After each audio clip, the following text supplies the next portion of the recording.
Selamat pagi, siang, sore, ataupun malam.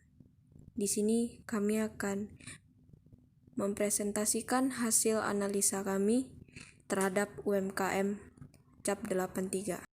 Perkenalkan, nama saya Nadila dengan nomor NPM 2042026.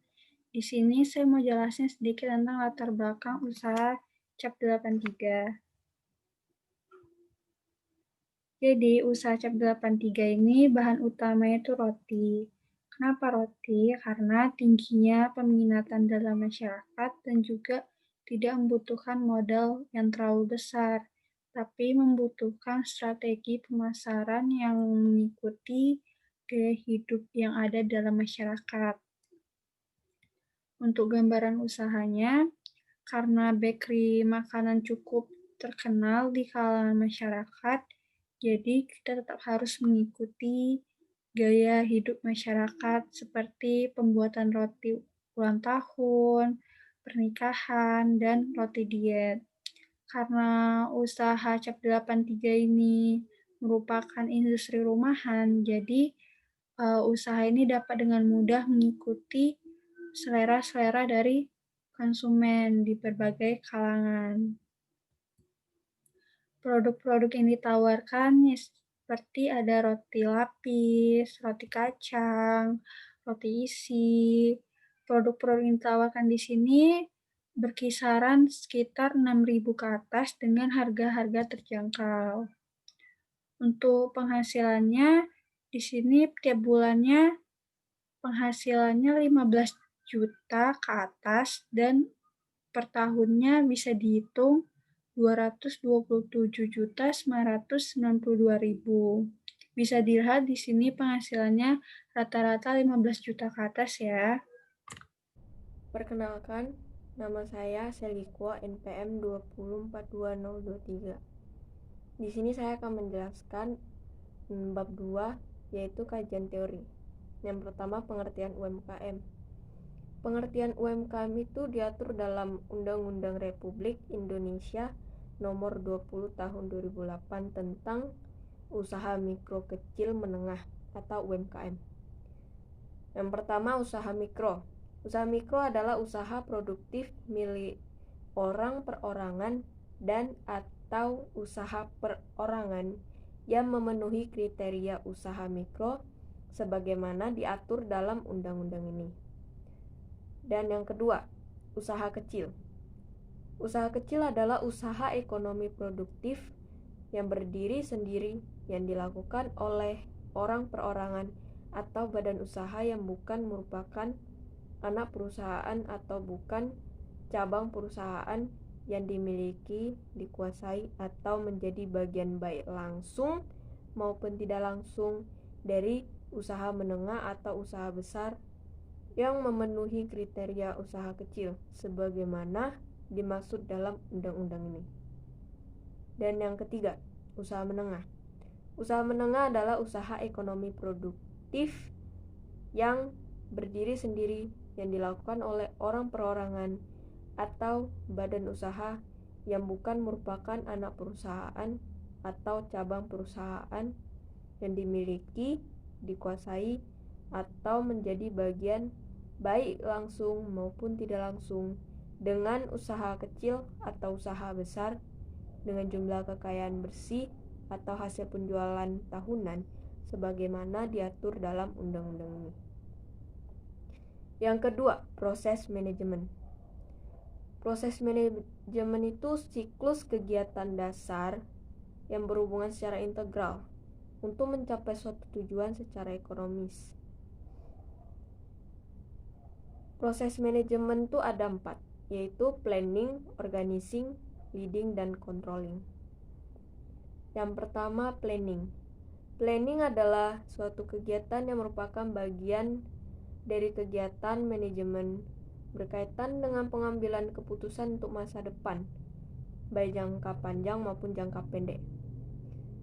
CAP 83 itu usaha yang berjalan dalam bidang industri roti. Tujuan dari usaha ini yaitu menciptakan lapangan kerja dan juga menghasilkan keuntungan sebesar-besarnya untuk masyarakat. Strategi pemasaran yang dilakukan yaitu dengan sistem konsinyasi, yaitu di mana perusahaan membentuk kerjasama dengan pemilik toko dengan cara menitipkan barang dagangnya kepada pemilik toko. Yang kedua, organizing. Cap 83 juga memiliki pembagian pekerjaan yang terdiri dari owner sendiri dan 2 karyawannya yang masing-masing memiliki tanggung jawab. Seperti ownernya yang bertugas mengolah adonan rotinya dan mengantar roti yang sudah bekerja sama dengan usaha.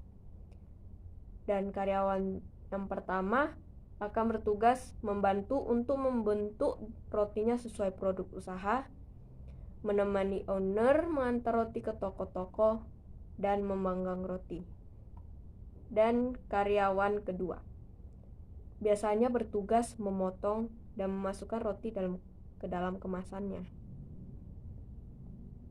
3. Leading. Leading dalam usaha ini masih dipegang oleh pemilik usaha sendiri atau ownernya. Pemilik toko setiap hari mengarahkan karyawan-karyawannya untuk memproduksi roti yang terbaik. Ada beberapa aturan dalam usaha UMKM ini diterapkan, antara lain jam kerja dimulai dari jam 9 sampai 4 sore. Dan yang kedua, pastinya harus bersikap jujur dan bekerja keras. 4. Controlling. Menurut Robinson, controlling adalah proses memonitor aktivitas-aktivitas untuk mengetahui apakah individu-individu dan organisasi itu sendiri memperoleh dan memanfaatkan sumber-sumber secara efektif dan efisien dalam rangka mencapai tujuannya dan memberikan koreksi bila tidak tercapai. Dalam usaha toko roti ini, owner selalu memastikan kualitas roti yang diproduksi dapat diperjualbelikan dan sudah sesuai dengan standar yang berlaku di pasarannya. Owner juga sering memperhatikan karyawannya yang membangkang ketika ada kesalahan akan diberitahu supaya tidak terulang lagi hal tersebut. Kemudian pemilik toko juga sering memperhatikan karyawannya melakukan packing untuk tetap menjaga kebersihannya. Nama saya Lisna Levia dengan NPM 2042113. Yang ketiga adalah analisis hasil. Selanjutnya, saya akan membahas tentang analisis hasil. Yang pertama adalah analisa metode masuk bisnis internasional. Nah, menurut kami, UMKM ini belum melakukan hal kerjasama dalam bisnis dimanapun. Namun, mereka sudah mencoba untuk mendistribusikan produk mereka keluar pulau, terutama pulau penyalai. Nah, kami juga menyarankan UMKM ini untuk melakukan strategi lisensi, karena menurut kami strategi ini itu tidak mengeluarkan resiko yang lebih besar dibandingkan dengan strategi ekspor. Terus yang kedua ada analisa bentuk kepemilikan bisnis. Nah, dalam analisa bentuk kepemilikan bisnis ini menurut kami UMKM ini melakukan bentuk usaha perseorangan karena yang memiliki usaha ini adalah pemiliknya sendiri. Terus yang melakukan investasi dan bertanggung jawab dalam usaha ini juga pemiliknya sendiri.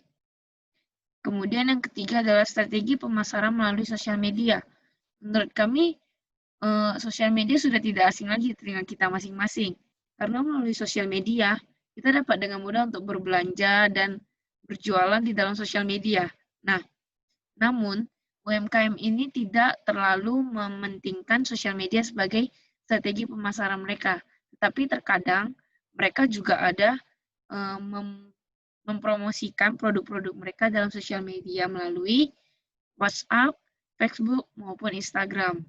Nah, namun kami menyarankan untuk UMKM ini lebih sering melakukan strategi pemasaran dalam sosial media, apalagi di pandemi sekarang.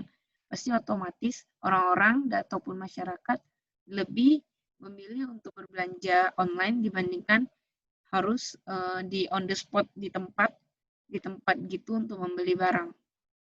Kesimpulan kami dari usaha CEP 83 ini yaitu agar dapat lebih berkembang usahanya dengan cara melakukan berbagai inovasi dan terus mengikuti selera-selera konsumen yang akan terus berubah-ubah agar dapat meningkatkan perkembangan pasar kami.